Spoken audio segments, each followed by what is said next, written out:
Okay, so this is how I make the mobile octagonal lights, but they can also be shaped in other forms.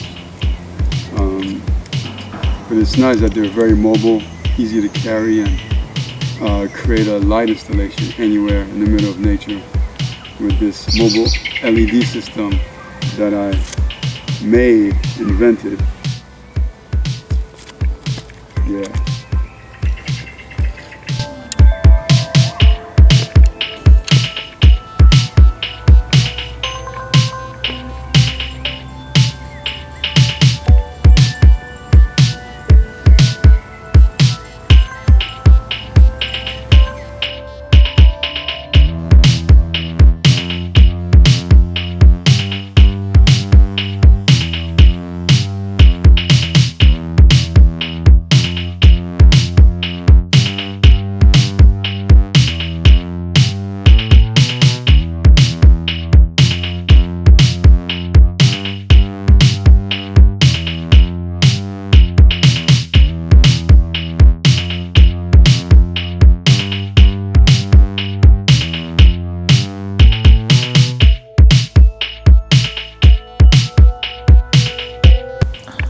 So this is an ESP32 to make the mobile LED system.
WILLPOWER Studios.